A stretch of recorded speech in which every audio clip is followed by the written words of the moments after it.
He was probably drinking heavily at most stages in his adult life. He liked being around young women. The Nazi mass rallies are essentially theatrical stagings. Tolstoy is the archetypal repentant nobleman. It's basically absorbed into Macbeth. His father, his uncles, his grandfathers, they all die. No role models. Welcome to the Canon Club with Paul Morland and Ed West, exploring the Western canon in art, music and literature, one life at a time. This week, they become the first primitivists. You know, who do they not like? Who do they think is a bad idea? Michaelangelo. Lots of naked bodies, lots of sensuality, hints of even homoeroticism, heaven forbid. He's all about the story. He's all about the blood. That's what he brings. The policeman is disfigured and the prostitute loses her face. And then Caravaggio runs away to Milan. Caravaggio.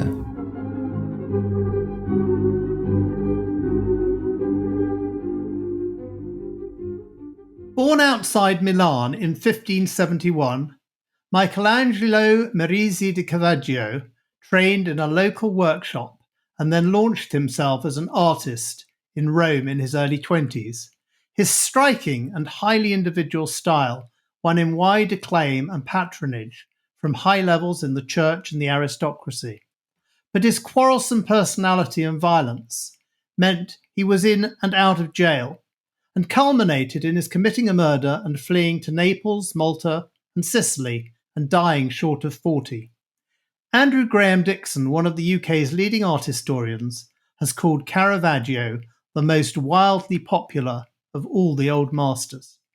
To start with, could you explain some of the background about the politics and obviously religion, the two are very interlinked, of northern Italy in the late 16th century? Yeah, I mean, he was born in a little village called Caravaggio, just outside Milan. But his father was a stonemason who worked in Milan, and they had connections of a kind with local aristocracy, a lady called Costanza Colonna in particular. A lot of research has been done into it. It seems that Caravaggio's aunt was this grand lady's wet nurse. And this grand lady, Costanza Colonna, was married at the age of 12 and gave birth to 3 children by the age of 16 and found the whole experience, it would seem, so appalling that she tried to commit suicide on more than one occasion.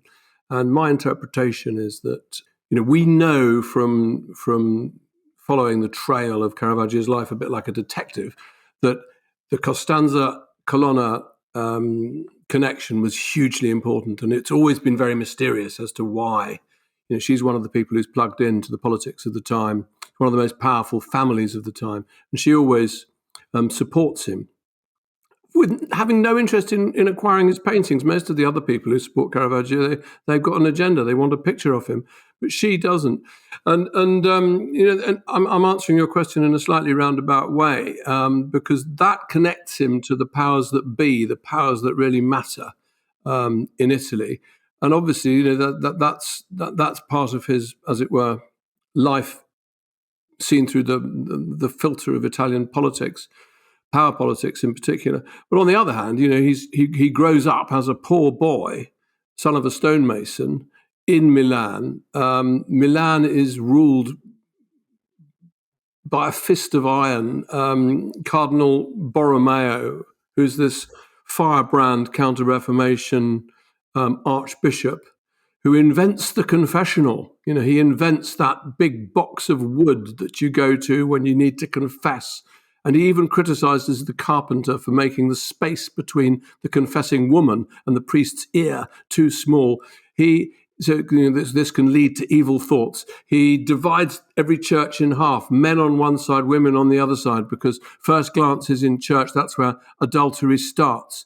You know, he's a real, you know, fierce, moralistic, penitential, you know, what's gone wrong with the Catholic faith? We must have done something terrible for the whole of Europe to have split. Half of Germany, more than half of Germany has gone Protestant. Even that horrible island, England, has gone Protestant. What's going on? We've got to repent. We've got to make amends. So Caravaggio grows up in that culture, which is quite a hysterical culture. And when he's 5, a plague hits Milan, and more or less everybody dies in his family. All the men die. You can follow the dates in the Book of the Dead, in the Book of thanks probably to the intervention of the Costanza Colonna family and that connection. Caravaggio's lot managed somehow or other to get out of Milan because it's lockdown. I mean, it makes our lockdowns look like nothing at all. This is proper lockdown. Leave the town, you die. But his family seems somehow to have escaped from Milan, where the plague was at its hottest, as they used to say.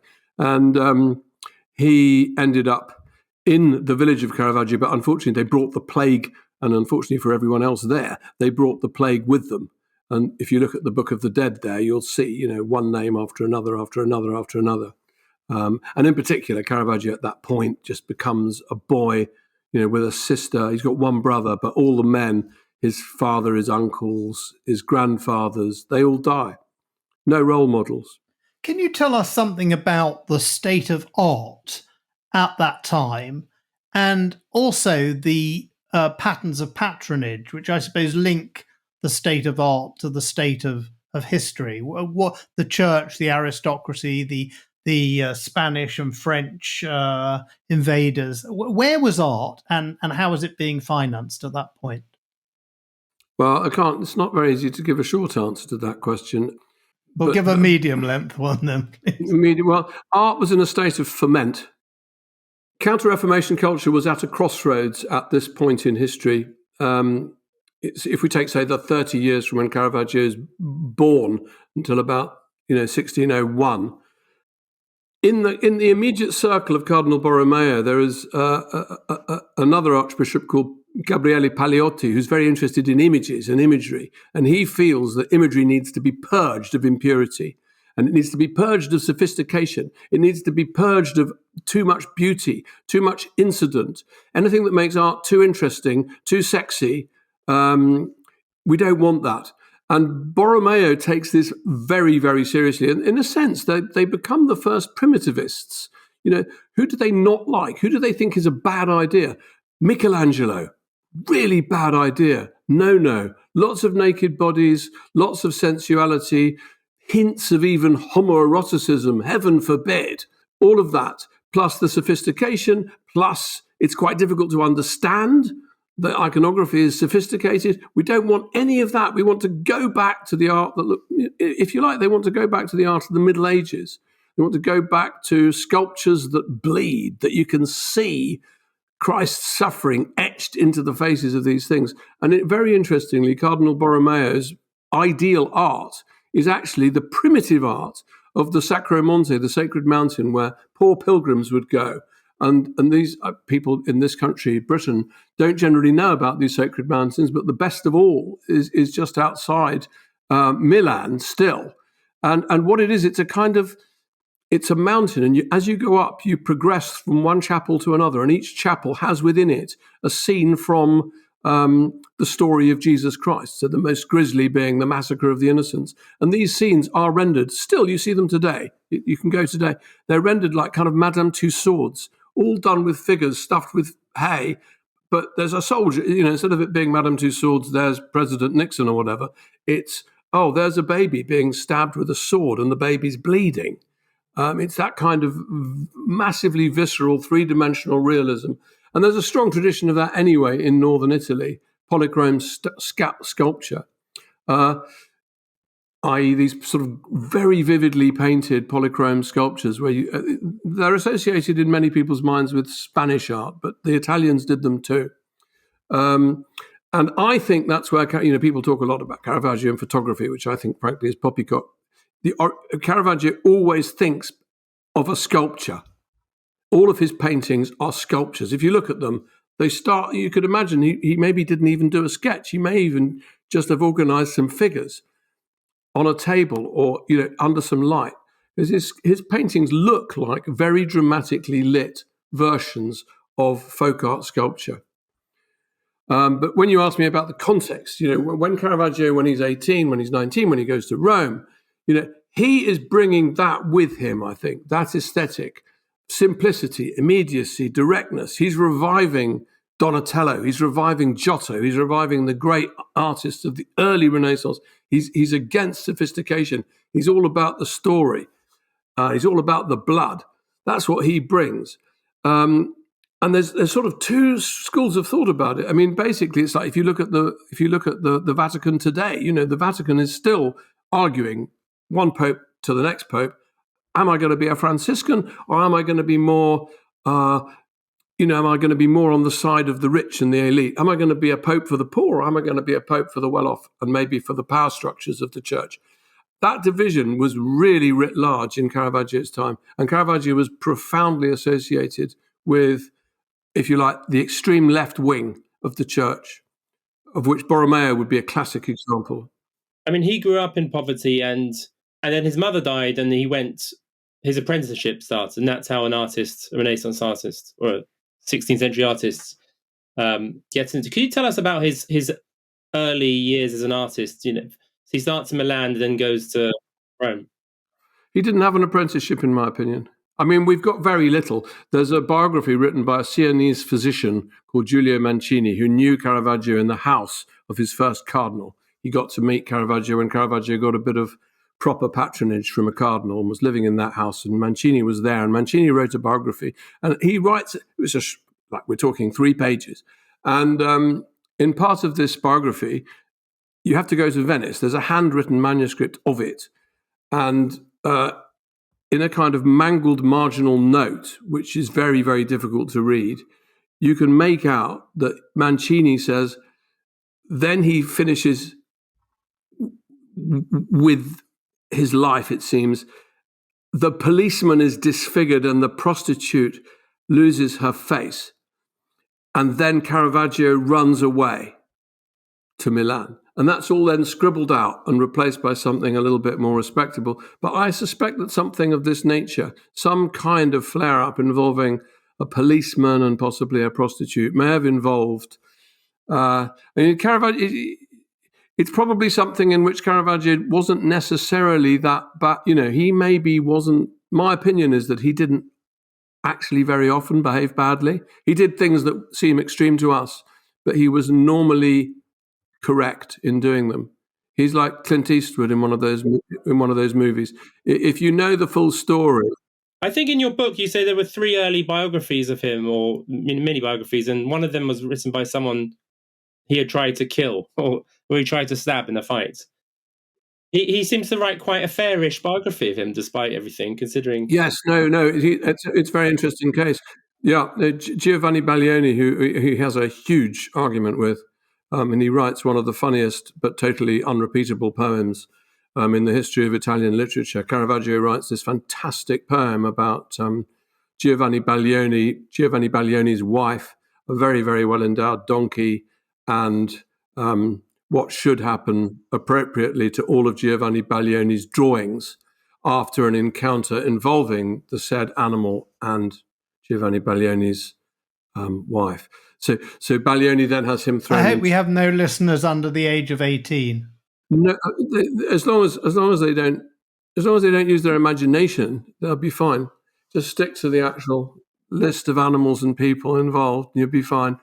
There's a huge rivalry. Baglioni is phenomenally jealous of Caravaggio. Baglioni cannot bear Caravaggio's success. He can't understand it.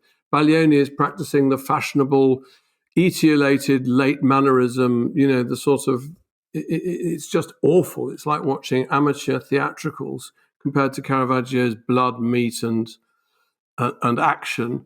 And they have a sort of bust up, and Caravaggio ends up, almost going to be executed because libel has been made a capital crime, because the Pope has just horrendously murdered 4 people, and everyone in Rome is saying that that's what the Pope's done. So suddenly libel becomes very, very dangerous because you get killed for it. So it's all, there's drama at every turn of the story. But any the bottom line is that any moment in Caravaggio's life story, I would have a very good case to argue that Caravaggio is the guy who's actually probably the most in the right here. Baglioni's an ass to him. Baglioni paints a huge picture of Caravaggio with his apprentice as if they're having sex, and sodomy at that time is a capital crime. That's why Caravaggio is so cross with Baglioni that he then writes the poem. But Baglioni started it. That's what I'm saying. Let's talk about the move to Rome, because that's obviously critical. Perhaps you can tell it. We've spoken perhaps a little bit about his motives for going there, but can you paint a picture of what Rome was like, how it contrasted, say, with Milan, particularly, not exclusively, but particularly from an artistic and a patronage perspective? Well, Rome is a totally, it's a weird, dysfunctional, extreme city. It's the center of the Catholic faith. It's a city of men.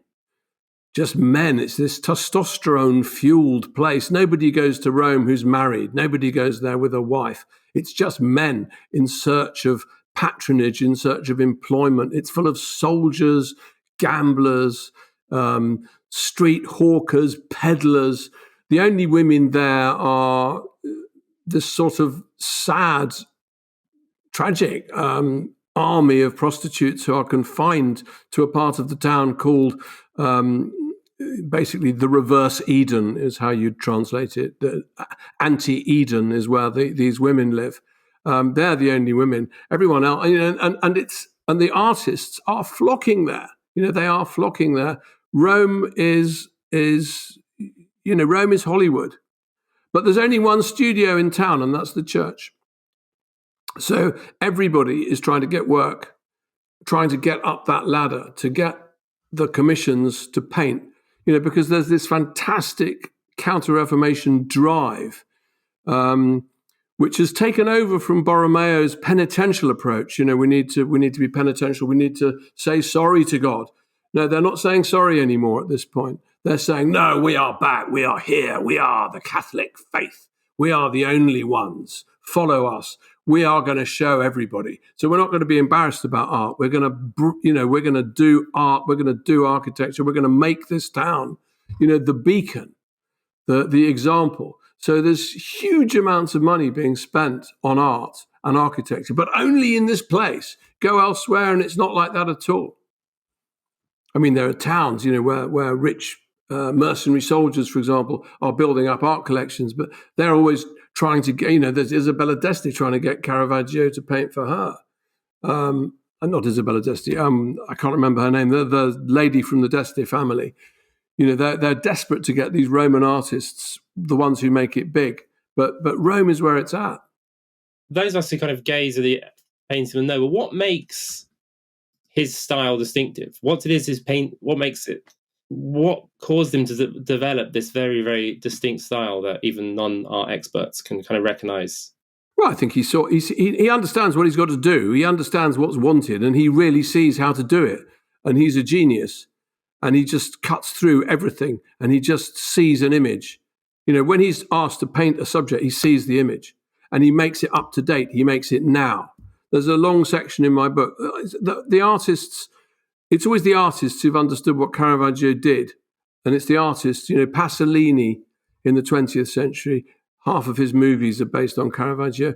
Martin Scorsese, there's about 10 pages in my book of just Martin Scorsese talking to me about Caravaggio, saying what he did, why he's always the stories. You're always in the middle of the story. You've just come in and there it is. It's all happening in front of you. The drama, the sense of lighting, it's got nothing to do with photographic realism. It's to do with choosing a moment, the moment when Christ is arrested, the moment when these two brutish men are heaving the figure of St. Peter upside down on a cross, and they have to use a rope because he's so bloody heavy. I remember Martin Scorsese said to me, the thing I love most about Caravaggio is he knew how hard it is to kill a man. How hard it is to kill a guy. The whole of Goodfellas, that all came out of that one painting. How hard it is to kill a guy. You shoot him, you put him in the trunk of your car, you stab him, you bury him. He just won't go away. It's so hard to kill a guy. Caravaggio knew that. terrible Martin Scorsese accent. He doesn't speak like that at all. But I always remember, in my mind, he spoke like that. We thought it was very good, actually. I'm getting him confused with the characters in his movies. But, that's what kind of... Well, it sounded authentically New York anyway. Yeah. Well, that's what Caravaggio did. And he understood. You see, people say, well, he used light in this way, this very photographic way. It's not actually very photographic. Because the problem with photographic realism, and it's the problem with realism as artists discovered very soon after realism and perspective became quite a thing in the Renaissance, they very soon discovered that if you're not really careful, all your paintings look like school photographs, because perspective realism just gives you everything in the frame. So how do you cut it down? How do you crop it? How do you reduce it? How do you get what Caravaggio managed to get? Well, what you do is using light and shade to get rid of stuff. So I don't want 50 people. I just want Mary Magdalene's face full of tears and Christ's foot. That's all I want. So I'll invent chiaroscuro and everything else can be dark. And I'll just say, well, it's in the shade. It's in the shadow. That's what he invents. It's a kind of fantastic editing tool, chiaroscuro. It's a way of getting rid of all the nonsense. In the past, and again, it's part of him being a primitivist in a way, I think. Because if you look at early medieval art like Giotto or Duccio, they can make things much bigger than they should be. So Giotto's Virgin, when the Holy Family is going to Egypt, the Virgin is as tall as the mountain that they're going past, because in the story, she's that important. Now, there's no way to do that in conventional realism. Caravaggio uses light and dark and shadow to give that kind of prominence to one person or one hand or one finger even. When the apostle who doesn't believe that this is really Jesus, doubting Thomas, sticks his finger into the wound. That finger's the only thing you can look at. And it's very interesting if you ever go to an exhibition of 17th century painting, which puts Caravaggio in company with other artists of his time. You put one of his good pictures in a room, and all the other paintings just don't exist anymore. I think it's even the case at the National Gallery, in that room where they put the Supper at Emmaus. They used to have the Rokeby Venus by Velasquez in it. It used to have all these other great paintings. But whenever I used to go in, it's not like that now, but when I used to go in when I was a kid, and Caravaggio was the only painting in the room. One observation you made in your book is his pictures he's a very inside kind of artist. So he's not a landscape man. There's not much landscape. And although some of his pictures may technically or formally be outside, they always look as if they're inside. He's not interested in landscapes or mountains, or with a few exceptions. Is that something to do with his technique? Does that relate to the technique somehow? No, it's all to do with language. Art is language. Art is idea. Art is thought. Art is feeling.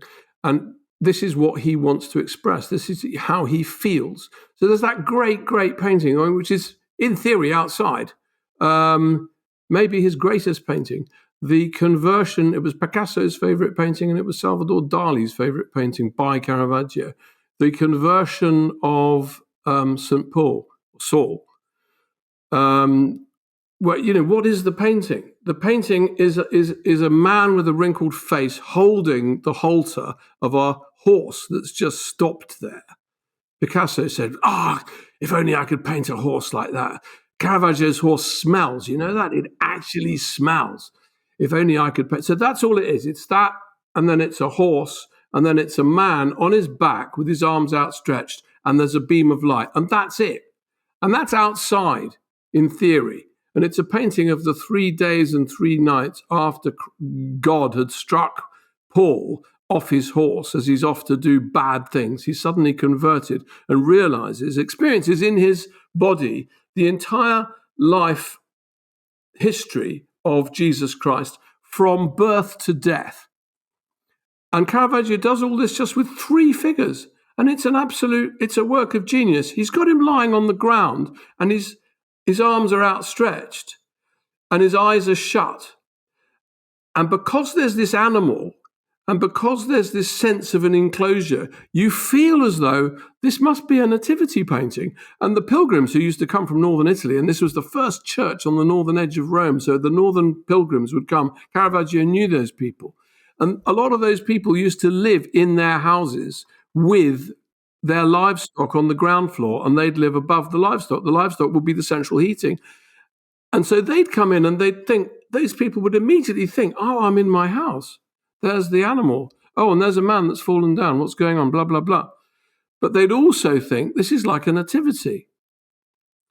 And if there's a nativity, then this on the ground must be, oh, it's a baby Jesus. Oh, it's not baby Jesus. It's St. Paul. Oh, and look, his arms are outstretched. So what he's done is he's conjured up St. Paul is simultaneously Christ crucified with his arms outstretched. And it's Christ the baby lying on the floor of the manger in darkness, next to a horse that could be like an ass or an ox, and next to a man who could be St. Joseph. And it's so brilliant on so many levels. But you couldn't get, and he knew very well, Caravaggio knew very well. It's probably the least well-known painting by Michelangelo, but it's in the Pauline Chapel, which is the Pope's private chapel next to the Sistine Chapel. Michelangelo painted that same subject, the conversion of Paul. And he's done it as like a cast of thousands, Hollywood scene, huge numbers of people, God from above casting Paul down. You don't know what's going on. It's like a kind of tornado of confetti forms. Whereas in the Caravaggio, it's all like, it's like a black hole of intensity. And what he's doing is this is the story. All of the story is here. This is what happened. This is the miracle. This is the miracle. And he's so conscious of the more I've gone to Rome and the more I've thought about it, he's so conscious of where it will be. That picture is in the church of Santa Maria del Popolo, and you can still sense it now. If you come out, there's a street with pizza restaurants, but that used to be the lane that came in from the country. That used to just be trees. So you can still feel, if you imagine that the pizza restaurants aren't there and you walk into the church, you can still imagine you've just come from nowhere, from the fields. You've come and you've come on pilgrimage to pray for your son whose leg has been crushed by a cartwheel. And there you are. And you think, wow, I'm in the right place. Because this church, whoever painted that, they understand me. They understand my life. They understand my pain. So there's extraordinary drama in the paintings. Let's talk a bit about the drama in his life when he was in Rome, because he was hardly leading a quiet monastic or calm life. In some way, the life and the drama in the life are parallel to the drama you see in the art. Well, yeah, I mean, he's a difficult man, and he's a very proud man, and Rome's is a kind of tinderbox city, and he's also quite factional, which is the nature of getting on in Rome, to be factional. And his faction is the faction of Cardinal del Monte. It's the faction, therefore, Cardinal del Monte is the Medici family's representative around the table of the cardinals. He will always see to the Medici interest. And he is the one who picks up Caravaggio. So Caravaggio paints pictures that Del Monte will then give to the Medici family, notably the Bacchus and the famous painting of the Medusa on the shield. These are gifts given to the people who are actually paying the rent, putting the food on the table when Caravaggio is living in that place. But the downside of this is that, the Medici and the Farnese are at odds. So when Caravaggio goes out at night, the Farnese retainers are on the other side of the street, and everyone's got swords because everyone's full of this. The Roman street life is a kind of. It's very difficult to put into words. It's in my book. It plays Rome as a city is one of the characters in my book. Very much a big character, and it's like a kind of. They have an honor code. I'm trying to think of a good example of how. I was thinking Romeo and Juliet, Capulets and Montagues. It's Romeo and Juliet, but it's also Miami gang culture. It's if you do this, I'll do that, and if you do this and you disrespect my sister, I will do that to you, and an eye for an eye and a tooth for a tooth. It's not necessary. It's put it this way: if Caravaggio's landlady, when he moves out of Del Monte's house, he's got a landlady, and he gets in trouble with the police, and he has to go to another place, and he doesn't pay her rent for 6 weeks. And she puts it around that he's not any good and he's a bad guy and he hasn't paid the rent. And she has an inventory made of all his possessions because he's going to throw him out, blah, blah, blah. And he gets back and he hears that she's been bad-mouthing him. What does he do?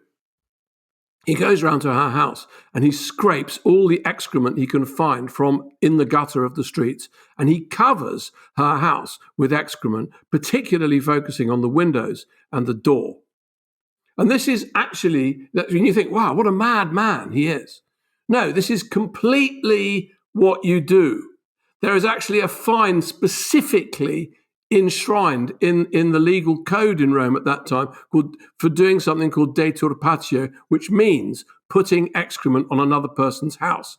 It's like 50 quid. It's a parking ticket. It's 3 points.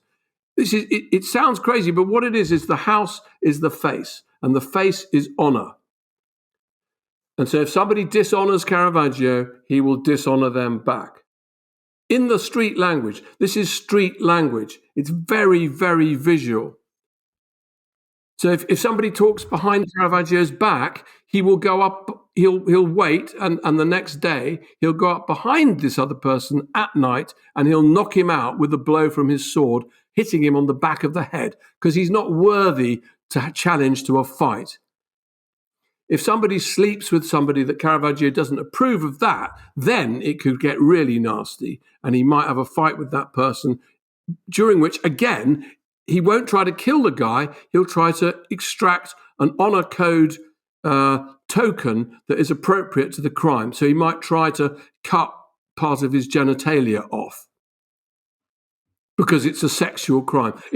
It's always logical. Sounds like a tough place. He was in Rome for 6 years before he fled after the death of... Can you tell us about how his style developed during this period? I mean, this is kind of considered his best period, basically? Not really. I wouldn't say it's his best period. He's just amazing all the time, and what happens is always extraordinary and always fascinating, and it just changes.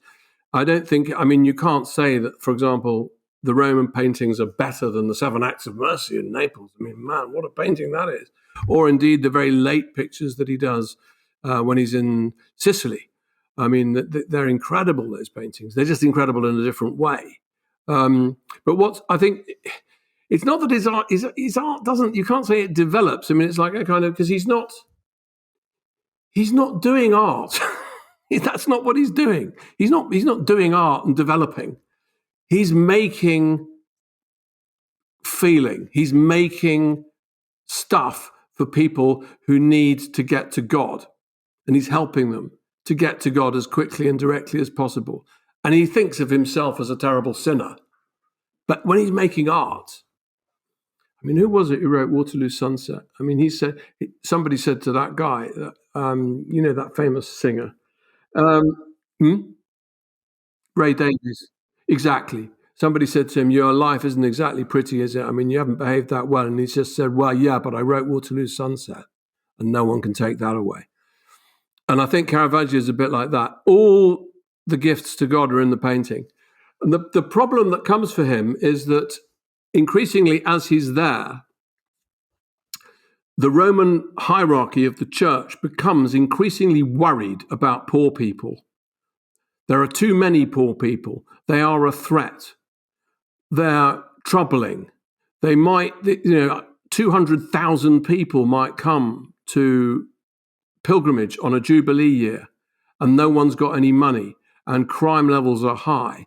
And Caravaggio and his lot, the left wings, the Franciscans, they are giving the poor the idea that this religion belongs to them. Caravaggio insists again and again and again, Jesus Christ was poor, really poor. Look at the dirt ingrained into the feet of his apostles. His apostles were poor. If you're rich, you've got no chance of going to heaven unless you repent of being rich.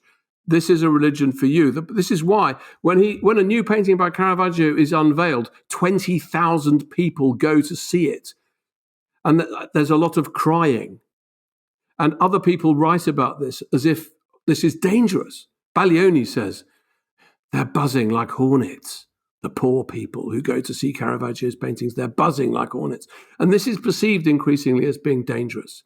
and looked down on. And this is where what I would call, the Baroque in its characteristic form is invented as a kind of rejoinder to that. The Baroque, no, let's have Mary as if she's the Queen of Heaven. Let's have all the apostles draped as if they were Roman senators wearing fantastic, rich colours and clothes. Caravaggio's paintings are all brown and they're all black. There's no money in them. A person of that time, they look at a painting and they think, oh, wow, look at that ultramarine. That's 20 grand. They see the painting as money. But for Caravaggio and his team, if a painting's lots of money on the wall, it's no good. That's no good. It's the wrong message. And the problem for him is that this becomes increasingly controversial. And gradually, his art doesn't so much develop in response to it, but it's censored in response to it. His paintings get thrown out of churches because the church hierarchy says, no, you can't do that. You can't present St. Matthew as if he were that poor. It's undignified. We don't want that. Repaint him. Do it again. Remake it. So he, in a couple of pictures, he does actually rein it back and present. He's still got dirt in his feet, but his feet aren't in your face. So that's what's interesting. And when the fight flares up, I think it flares up partly the fight with Tomasoni, for which he is exiled from Rome, effectively. I think the reason it flares up is that he's just had 3 major altarpieces turned down, returned to sender. Address unknown, no such number, no such zone. Sorry, you have to keep this. I mean, there's Rubens acquires one of these pictures and sends it to the Duke of Mantua, who then sends it to sells it to the King of England, who then has his head cut off, and it ends up in the Louvre. The picture's only there because it got turned. It should be in Rome in a church. It is one thing that struck me very much reading your book. It was a kind of course moment when you think about the Baroque and Caravaggio, and you think about the Baroque as they're kind of opposite ends of a pole. I can't think of anything less Baroque in a way than Caravaggio. But coming back to the life, let's talk a little bit about the murder, because that, in some ways, perhaps it's the wrong way to see it, but it seems so pivotal to the life, rather as the cutting off of the ear was of Van Gogh. Tell us a bit more about the murder, and then the travels afterwards, the sort of strange incident in Malta where he becomes a knight of St. John's. So let's go back to the murder. Tell us a bit more about that and the flight and the journeys after that, the last few years. Well, there's trouble with Tomasoni. Ranuccio Tomasoni is the name of the guy that Caravaggio will eventually murder. But there's trouble going back to the 1590s because Tomasoni is a particularly nasty piece of work. He's a violent pimp who controls a string of women whose sexual services he sells. And these women fight each other. There's one of the great things about Rome is that the archives have survived intact for centuries, so you can still follow the exploits of some of these people. And there's one woman in particular who's particular favourite of Tomasoni, called Phillida Melandroni. Sorry, that's her name, and she takes up with Caravaggio, and she becomes Caravaggio's favoured model. In Rome, in this time, it's illegal for a woman to pose for a man, so painters, if they want to paint a woman from the life, they are quite often liable to find a prostitute, because they'll be paying her to do something, much less onerous than perform a sexual act for them, i.e. they're paying the person just to sit there or to stand there with a sword or whatever it might be. And so Caravaggio strikes up this relationship with her. And a number of other women, and I write about this in my book. My own theory is that Caravaggio himself becomes a kind of counter version of Tomasoni. He becomes a pimp, or at least somebody who's protecting prostitutes. Because he's great with the sword. Caravaggio is about as good with the sword as you can get. He never loses a fight in a town where a lot of people lose their lives because they lose fights. He never loses a fight, even to soldiers. Soldiers, he always wins. He's trained in Milan. He's very, very good with the sword. He's good with the brush. It's the same thing. You're painting on a person's body the way he fights with the sword, because he chooses which bit of you to cut off. So anyway, he's good with the sword. He's looking after these women. He's got a beef with Ranuccio Tomasoni. And there are a number of violent events in Caravaggio's life seem to touch on the maltreatment of women by men. There's a nasty little cleric in the Vatican who Caravaggio smashes on the head. And it turns out that this guy had been rough with a woman. Probably, I think, one of Caravaggio's women that Caravaggio protects. So anyway, he's a rival of Tomasoni. He's even pinched this woman to paint her. And basically, at some point in 1606, when Caravaggio's, in the summer of 1606, Caravaggio's had 3 paintings knocked back. It's boiling hot. It's like 110 degrees, 40 degrees, whatever that would be. It's boiling hot. There are fights breaking out all over the Tiber. And suddenly we've got this amazing series of documents that allows you to piece together a duel on the French ambassador's tennis court, which is now an underground car park in the middle of Rome. So you can X marks the spot it. 4 men on one side, 4 men on another. Then there's a duel. Doesn't last very long. Ranuccio Tomasoni bleeds to death through the femoral artery, which is the groin. I suspect this is, one of Caravaggio's few botched brushstrokes. He's actually trying to part Tomasoni from some of his genitalia, but not trying to kill him completely. But he's missed and hit the femoral artery. Tomasoni, we know from the accounts, bleeds to death like a fontana, like a fountain. He's dead in about 20 seconds. All his blood leaves his body. Everyone is surrounded with blood. People are slipping in blood. He's eventually taken to barber surgeons. With extraordinary irony, the barber surgeons, I've done the route, they would have had to carry Tomasoni's body past Caravaggio's most famous painting of people carrying Christ's body, the Deposition. They would have gone past the door of the church that contains that, and they took Tomasoni there. Caravaggio, meanwhile, runs to the Palazzo Colonna.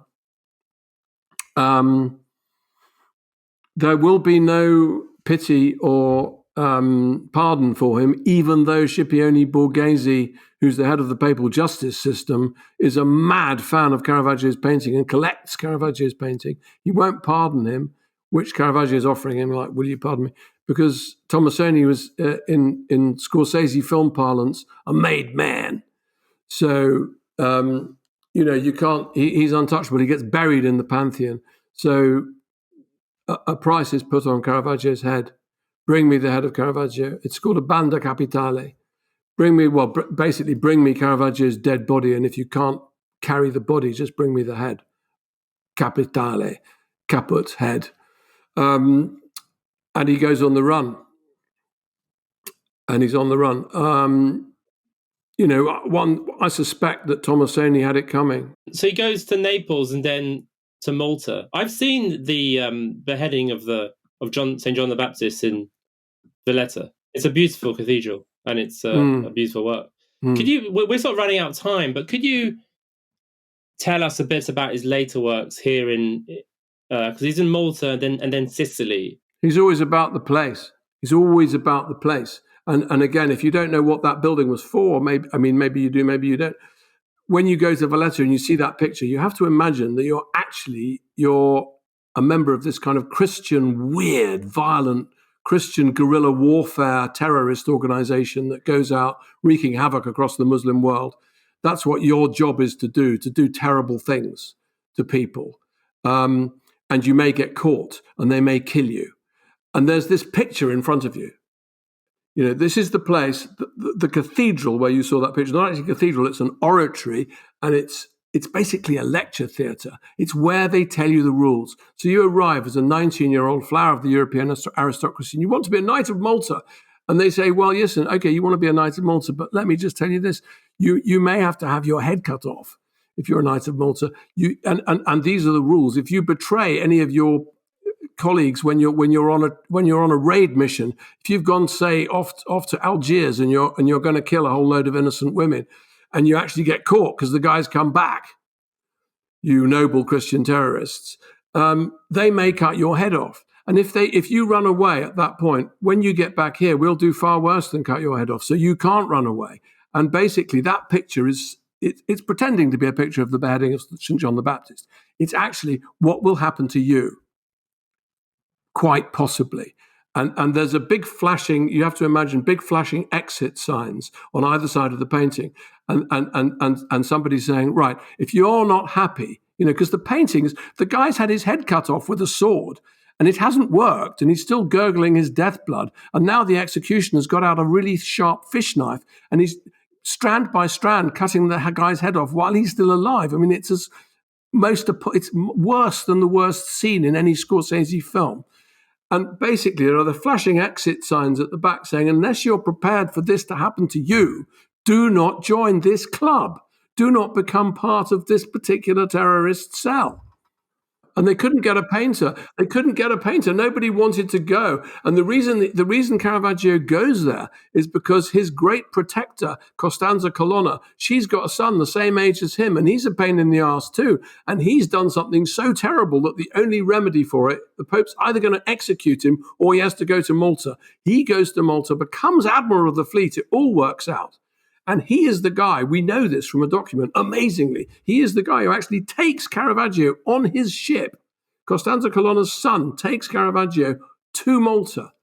And she's in the palace in Naples because they've got this huge palace in Naples. So what I said at the beginning, the story is always related to Costanza Colonna. She's trying to save him. She's trying to help him. And of course, it's brilliant until it goes wrong. But he's not helping himself. So let's run through the last period up to his death. And then what I'd love is if you could talk to us about his influence on art and everything else since. So let's have the final years and then the influence, the long shadow of Caravaggio. In Malta, he is absolutely on the brink of redeeming himself. He paints this huge picture. It's his passport into being a Knight of Malta. He's going to be invested as a Knight of Malta. And then suddenly, I pieced it together from about 1 million pieces of information, but cut a long story short, what happens is he goes into the organist of the Knight of Malta. He goes into the organist's house, meets another senior Knight of Malta.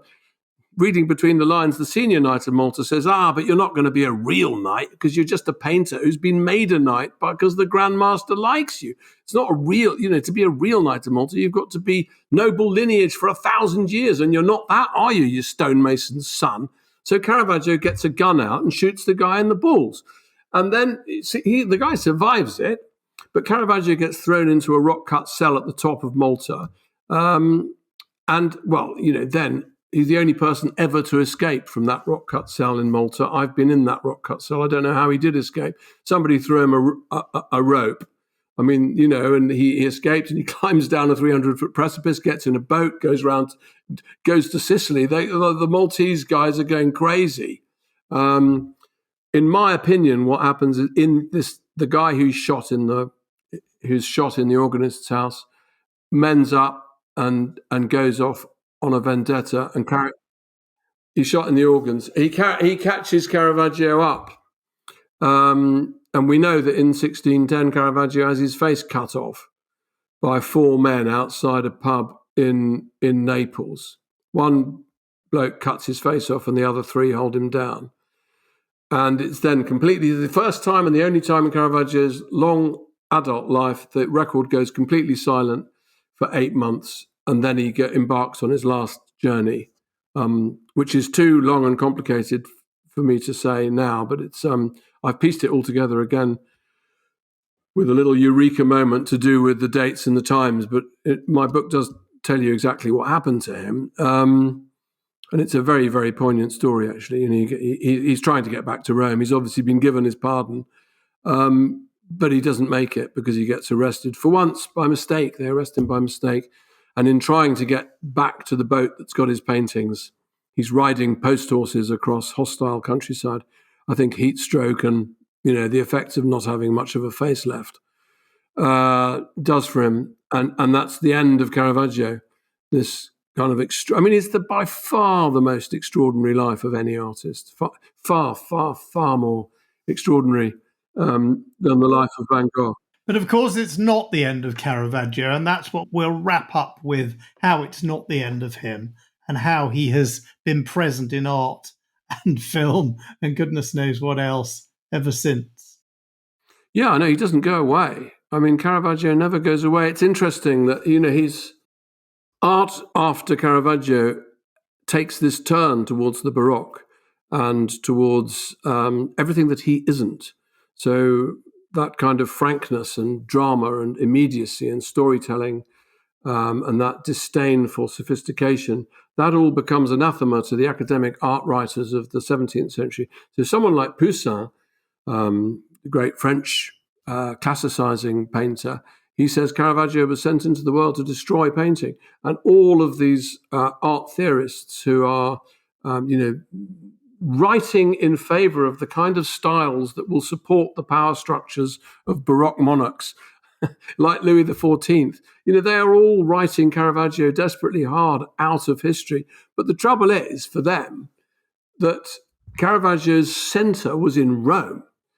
And he was in Rome because he was patronized by the Medici cardinal. He's in the French part of Rome. So generation after generation of artists from France, which is such a hugely influential place, they go to the French school in Rome and they are surrounded by Caravaggio paintings.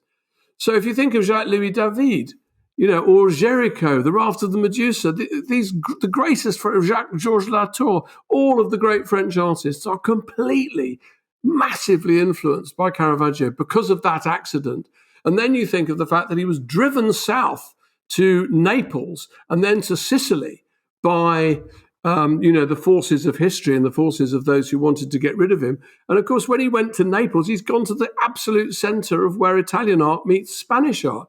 So basically, if you want to see where the whole of Spanish art, including Velázquez, begins in its great period, the art of Zurbarán, just go to the Seven Acts of Mercy. In Naples, all of the Spanish artists were obsessed by Caravaggio. I mean, if you go into the Prado, the first 6 rooms, every painting looks like a tribute to Caravaggio, but there's not a Caravaggio in there. And then you think, what other great traditions are there? Well, there's the Dutch tradition. And there's even a Dutch school called the Caravaggisti, because the Dutch artists flood in during, especially at this point in history, it's the subject of my current book.